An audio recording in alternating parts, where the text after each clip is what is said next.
Hi, I'm back. And this is much clearer, I believe. So, yes, happy Monday.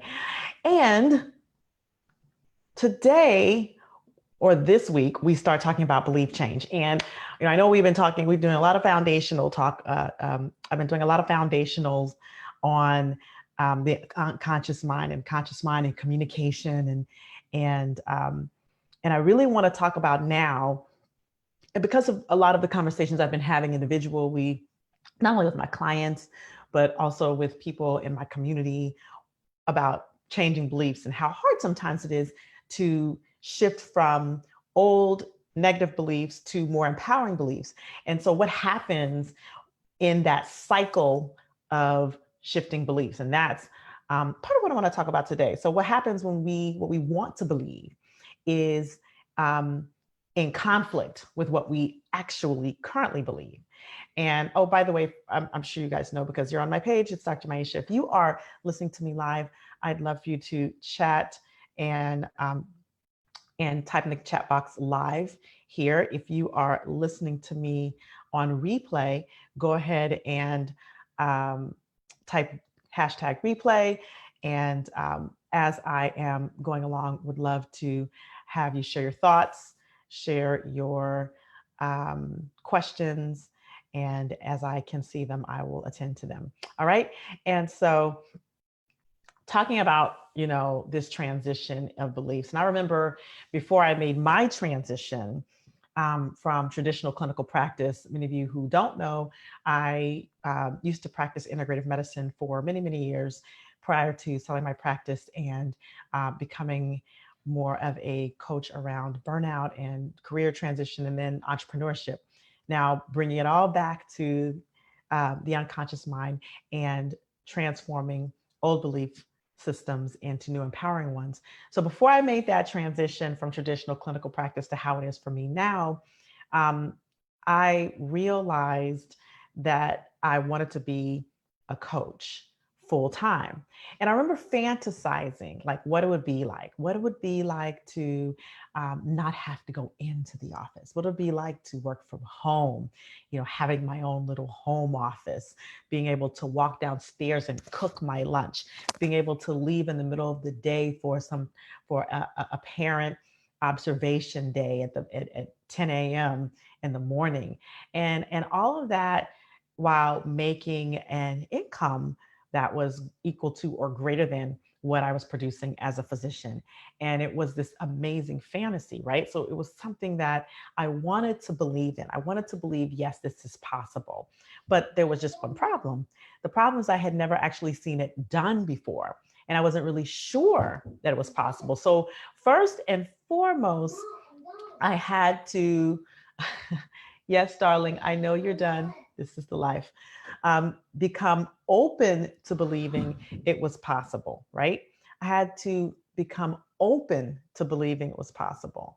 But then there was this little nagging voice in my head, right? There's this nagging voice inside my head, and all the beliefs about giving up being a doctor, and all the beliefs about how I had worked so long and so hard and spent so much time and so much money to get there, to get to where I was, right? To get to where I was, and was I giving all that up, and was I wasting all my time, or had I wasted all of that time, and had I wasted the energy that I had put into that degree? So there were all of those like background nagging voices in my head, those existing beliefs about what would people think, would I be able to make it? So I had this fantasy over here that was like, oh my gosh, if this was possible, it would be amazing. And then I had this, sort of conflicting, like, well, what would everybody think? Or, it's not, I've never seen it done before.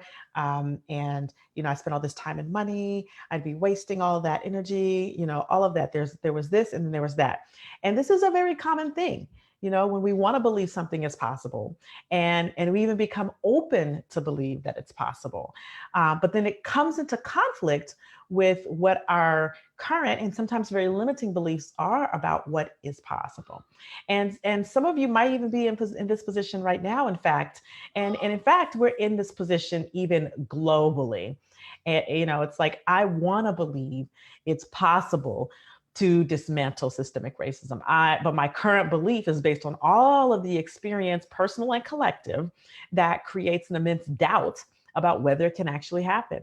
And I bet you can think of a thing, and maybe you can think of multiple things that you want to believe right now, that you can have the life that you want, you can have the relationship you want, that you can have the financial security and even freedom that you want, that you can create the career that fulfills you, that you can be successful at business, that you can make the difference in the world that you want to make the way you want to make it.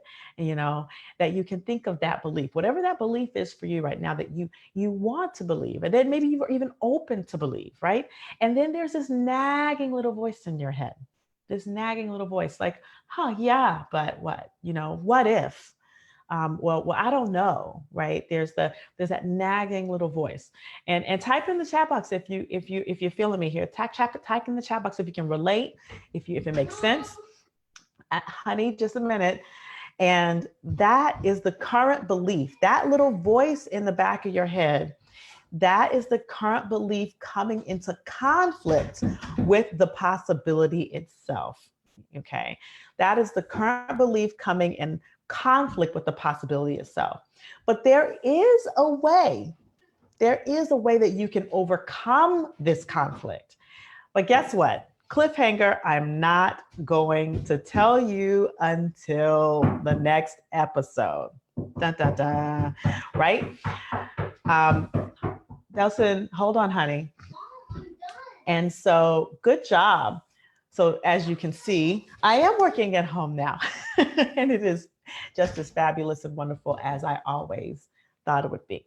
So, today, listen, as you go out into the world, notice where what you want to believe is coming in conflict with what you currently believe.